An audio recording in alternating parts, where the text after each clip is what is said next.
అయితే వచ్చేసి liars rack అనమాట. దీన్ని ఎందుకు యూజ్ చేస్తారంటే అప్పట్లో మనుషులు ఎవరైనా అబద్ధాలు ఆడినా వాళ్ళ నుంచి నిజాన్ని రప్పట్టాలన్నా దీన్ని అయితే వీళ్ళు ఇలా చేస్తారనమాట. సో మనిషిని నిలువెత్తుగా కూర్చోబెట్టేసి వాళ్ళ కాళ్ళ చేతులకి బరువులు పెట్టేసి దాన్ని అలా తిప్పడం అయితే జరుగుతుంది. సో ఈ బరువుకి వాళ్ళు బాగా విపరీతమైన నొప్పి జాయింట్స్లలో అలా సాగిపోయి దీన్నైతే వీళ్ళు ఇంకా ఆ బాధను భరించలేక నిజం అయితే చెప్పడం జరుగుతుంది. సో వీళ్ళైతే వచ్చేసి ఎగ్జిక్యూషనర్స్ అనమాట. చేసిన తప్పుల్ని ఒకవేళ తప్పని ఒప్పుకున్న తర్వాత అది తప్పు తీవ్రంగా అయితే దాన్ని వాళ్ళు ఇలా అయితే జరుగుతుంది అనమాట. ఇలా అయితే పెట్టి తలకాయ నరకడం అయితే జరుగుతుంది. ఈ పనిష్మెంట్ ఏంటంటే పబ్లిక్ హ్యూమిలేషన్. మనిషిని ఇలా డ్రమ్ముల్లో బంధించేసి మనిషి జనాల మధ్య తిప్పినప్పుడు వాళ్ళు ఏంటంటే కుళ్ళిపోయిన గుడ్లు టమాటాలతో మనిషిని కొడతారనమాట. సో ఆ తప్పు అనేది అతను హ్యూమిలేట్ ఫీల్ అవ్వడం చేస్తారు. సో ఇది వచ్చేసి డిసెంబల్మెంట్ అనమాట. మనిషిని అలా నిలువెత్తుగా పడుకోబెట్టేసి వాళ్ళ పేగునని తీసి ఆ హ్యాండిల్కి చుడతారు అనమాట. సో వన్స్ ఆ హ్యాండిల్కి చుట్టేసి దీన్ని ఈ రోలర్తో తిప్పడం జరిగితే వాళ్ళలో ఉన్న పేగులన్నీ బయటికి గుంజే ప్రయత్నం చేస్తుంటారు అనమాట.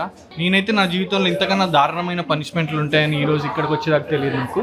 సో ఇదేంటంటే ఐరన్ కఫిన్. మనిషిని అయితే ఈ డబ్బాలో పడుకోబెట్టేసి ఈ ఐరన్తో మనిషిని స్క్వీజ్ చేస్తారనమాట. మొత్తానికి ఎక్కడికక్కడ వచ్చేస్తే చితికిపోవడానికి ట్రై చేస్తారనమాట. ఓ మై గాడ్, ఇదైతే ద సా అనమాట. సో మనిషిని తిప్పేసి మీరు విజువల్ చూసినట్టయితే ఆ సాతో మనిషిని నిలువుగా చీరని ట్రై చేస్తుంటారు అనమాట. సో ఇదైతే చాస్టీ బెల్ట్ అనమాట. సో పూర్వకాలంలో భర్తలు యుద్ధానికి వెళ్ళినప్పుడు స్త్రీలు వాళ్ళని మోసం చేయకుండా వాళ్ళకి మాత్రమే చెంది ఉండడానికి వీళ్ళు ఏం చేస్తారంటే వీళ్ళు ఒక టైప్ ఆఫ్ బెల్ట్ అయితే యూజ్ చేసేవాళ్ళు అనమాట. సో దీన్ని ఏమంటారంటే ద చాసిటీ బెల్ట్ అనమాట. సో వీళ్ళైతే ఇలా బెల్ట్ చేసేసి దాన్ని లాక్ చేసేసి వాళ్ళు అక్కడి నుంచి అయితే వెళ్ళిపోవడం జరుగుతుంది. సో దాన్ని బట్టి వాళ్ళు ఇంకే లైంగిక కార్యక్రమాల్లో వాళ్ళు ఇన్వాల్వ్ కాకుండా వాళ్ళకి మాత్రమే చెంది ఉంటారండి. సో ఇది వచ్చేసి ఏంటంటే విజార్డ్స్ అనమాట. అంటే మనకి ఇంతకుముందు మనం చెప్పుకున్నట్టయితే విచెస్, విజార్డ్స్, మంత్రగత్తులు అనమాట.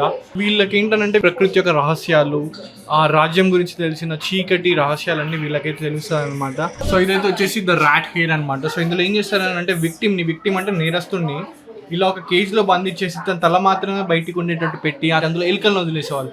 సో ఎలుకలన్నీ వాడిని కొడుకొని తినంగా ఆ పెయిన్ వాడు భరించి అయితే చనిపోవడం జరుగుతుంది.